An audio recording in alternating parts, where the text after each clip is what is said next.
اور میں یہاں آپ کے سامنے ایک بات رکھنا چاہتا ہوں، شاید آپ چونکیں بھی پریشان بھی ہو جائیں، لیکن انشاءاللہ وہ پریشانی جلدی رفع بھی ہو جائے گی۔ دیکھیے ہمارے جو اسلاف ہیں، صحابہ کرام کے بعد ائمہ، یہ ہمارے اسلاف میں چوٹی میں ہیں۔ ان اسلاف میں، ان ائمہ میں دو بنیادی قسمیں ہیں، ایک محدثین اور ایک فقہاء۔ محدثین، ان کا کام کیا تھا؟ قرآن تو اللہ نے خود جمع کر دیا تھا، میں پہلے دن بیان کر چکا ہوں حضور کے سیرہ مبارک میں۔ حضور نے صحابہ کو اسی ترتیب سے قرآن پڑھا دیا اور سینکڑوں صحابہ نے یاد کر لیا۔ پھر جو کمی اگر رہ گئی تھی کتابی شکل میں حضرت ابوبکر لے آئے، پھر اگر اس میں کوئی فرق پڑ رہا تھا پڑھنے کے انداز میں تو ایک کتابت کے اوپر جمع کر دیا حضرت عثمان نے۔ بات ختم ہو گئی۔ خلافت راشدہ میں قرآن کا معاملہ تو محفوظیت کی آخری درجے کو پہنچ گیا۔ اب اصل مرحلہ کیا تھا؟ حضور کے اقوال مبارک کو جمع کرنا، ان کو بھی تو سمیٹنا ہے نا۔ صحابہ ہیں، منتشر ہو گئے ہیں، کوئی صحابی کوفے چلے گئے، کوئی صحابی دمشق چلے گئے، کوئی کہیں چلے گئے، کوئی کہیں چلے گئے۔ میزبان رسول جو ہے وہ دفن ہے قسطنطنیہ کی فصیل کے باہر، حضرت ابو ایوب انصاری رضی اللہ تعالی عنہ۔ اب ان سب کے پاس، کسی کے پاس اتنی احادیث، کسی کے پاس اتنی احادیث، ان کو جمع کرنے کا کام، پھر چھان پھٹک کرنے کا کام، پھر مرتب کرنے کا کام یہ کس نے کیا؟ محدثین کرام نے۔ بہت بڑے محسن ہیں اس امت کے محدثین کرام، پوری زندگیاں کھپائیں۔ ایسا بھی ہوا ہے، ایک صحابی مدینے سے چلتے ہیں، ایک محدث مدینے سے چلتے ہیں، انہیں معلوم ہوتا ہے کہ ایک صحابی دمشق میں ہے، ایک حدیث وہ بیان کرتے ہیں، ذرا باریک بات ہے سمجھ لیجئے گا۔ ان کو وہ حدیث معلوم تھی، لیکن وہ حدیث 3 راویوں کے راستے سے آ رہی تھی۔ ان کے پاس جو حدیث تھی وہ 2 راویوں کے حوالے سے تھی۔ اب وہ جاتے ہیں اور وہ بیت المقدس کا اور وہ دمشق کا سفر کرتے ہیں صرف اس حدیث کو سننے کے لیے، سواری سے اترتے بھی نہیں۔ میں نے سنا ہے آپ حضور کی یہ حدیث بیان کرتے ہیں، جی ہاں، ذرا مجھے سنا دیجئے۔ سنا دیا، ویسے ہی اپنے اونٹ کی جو ہے گردن موڑ لی کہ واپس، بھائی اترو، ٹھہرو، قیام کرو۔ نہیں، میں صرف ایک حدیث رسول تم سے سننے کے لیے آیا تھا، میں اپنے اس سفر میں کوئی اور مقصد جمع نہیں کرنا چاہتا۔ یہ کام کیا محدثین نے۔ بہرحال میں اس وقت جمع و تدوین حدیث کے موضوع پر میری گفتگو نہیں ہے، لیکن چونکہ ہمارے اس جدید دور کے فتنوں میں ایک فتنہ ہے انکار حدیث کا۔ لوگ سمجھتے ہیں جیسے کہ ڈرائنگ رومز میں بیٹھے ہوئے آرام سے کتابیں پڑھتے ہیں، شاید ایسے ہی محدثین کا کام تھا۔ انہوں نے جس طرح زندگیاں لگائی ہیں اور جس طریقے سے حدیث کو جمع کرنے کے لیے مشقتیں جھیلی ہیں، اس کا آج ہم تصور نہیں کر سکتے۔ اچھا، وہ تو محدثین کرام ہیں، ان میں بھی اب ایک کا نام نوٹ کر لیجئے، چوٹی پہ کون ہے؟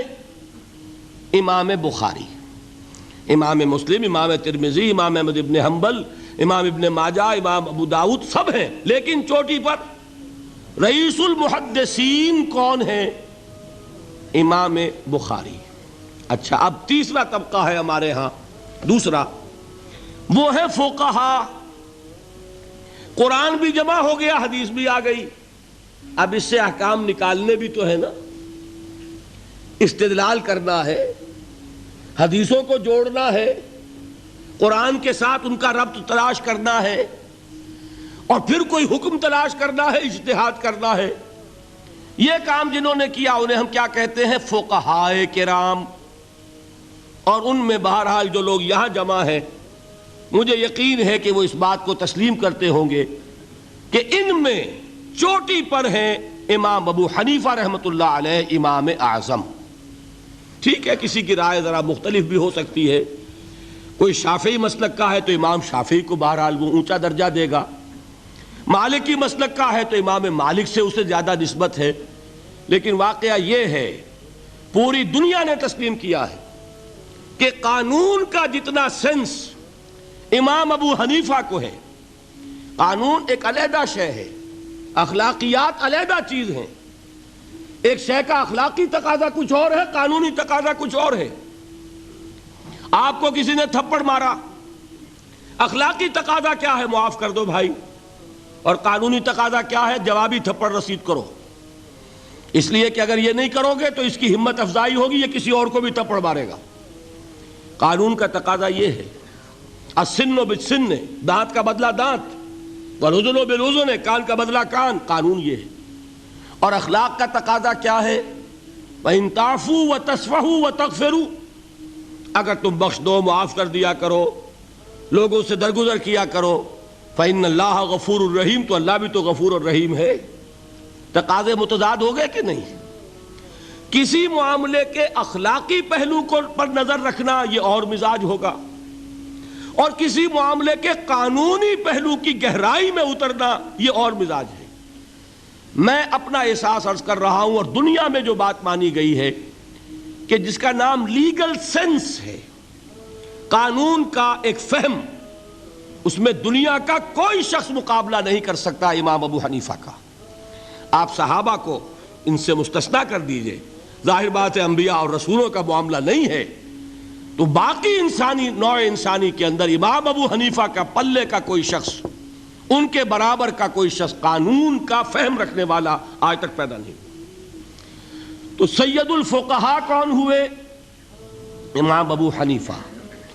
اور رئیس المحدثین کون ہے؟ امام بخاری۔ یہ ساری جو میں نے اس وقت آپ کو تمہید بیان کی، وہ اس مسئلے کے لیے پریشان کن مسئلہ یہ ہے کہ امام ابو حنیفہ کی طرف یہ بات منسوب ہے کہ وہ یہ فرماتے ہیں الایمان قول، ایمان نام ہے صرف قول کا، عمل اس میں زیر بحث نہیں آتا۔ ولا یزید ولا ینقص، وہ ایمان نہ گھٹتا ہے نہ بڑھتا ہے۔ ایک سٹیٹمنٹ سمجھ میں آ گیا نا؟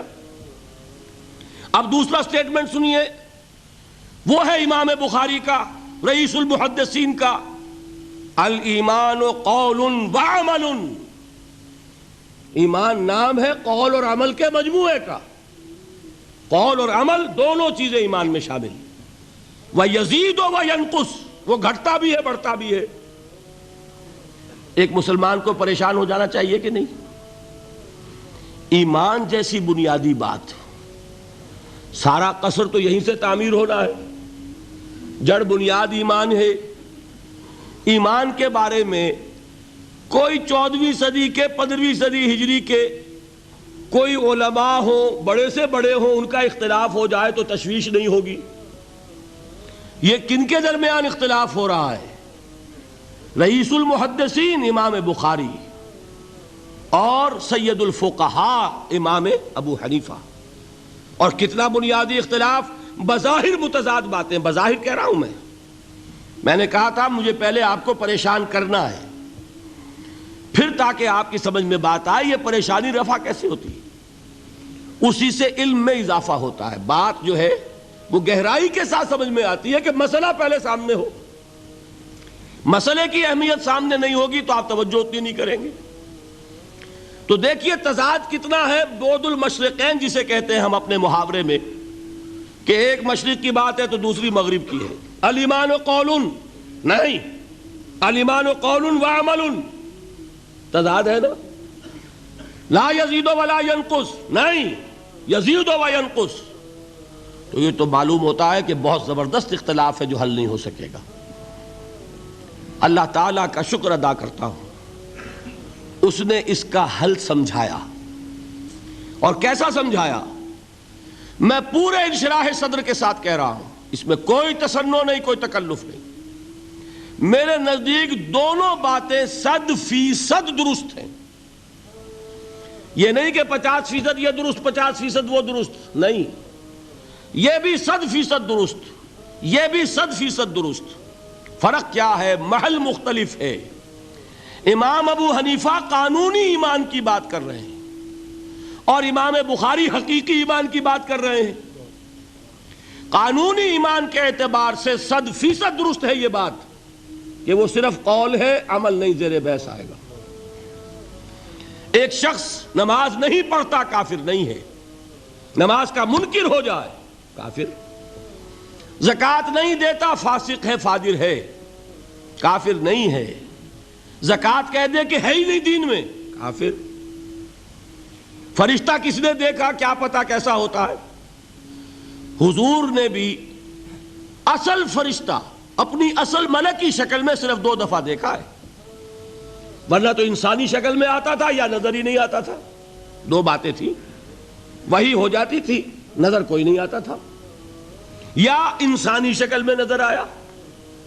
اصل ملکی شکل میں حضرت جبرائیل کو 2 مرتبہ دیکھا۔ وَلَقَدْ رَآهُ بِالْأُفُقِ الْمُبِينِ وَلَقَدْ رَآهُ نَزْلَةً أُخْرَى عِنْدَ سِدْرَةِ الْمُنْتَهَى، ایک مرتبہ افق مبین پر دیکھا، ایک مرتبہ سدرۃ المنتہا کے پاس جبرائیل اپنی اصل شکل میں ظاہر ہوئے۔ اب ظاہر بات ہے ہم نے تو نہیں دیکھا نا، لیکن ہم مانتے ہیں جبرائیل کو، مانتے ہیں فرشتوں کو، نہیں مانیں گے کافر ہو جائیں گے۔ تو معلوم ہوا کہ قانونی ایمان جس پر دار و مدار ہے کفر اور اسلام کا، اس کا کل دار و مدار صرف قول پر ہے، ماننے پر ہے، اقرار باللسان پر ہے۔ یہ بات آپ نے سنی ہوگی، امام ابو حنیفہ کا قول ہے 100% درست کہ گناہ کبیرہ سے بھی انسان کافر نہیں ہوتا۔ کبیرہ گناہ ہے، شراب پی ہے، کافر نہیں ہے، حد لگا دو۔ حضرت عمر نے اپنے بیٹے پر حد جاری کی، ایک مرتبہ مصر میں حد جاری ہو چکی تھی، لیکن حضرت عمر کو احساس ہوا کہ وہاں شاید رعایت کی گئی ہوگی خلیفہ کے بیٹے پر حد جاری کرنے میں، لہذا پھر بلایا اپنے پاس اور دوبارہ حد جاری کی۔ حد جاری کرو لیکن کافر نہیں ہوگا۔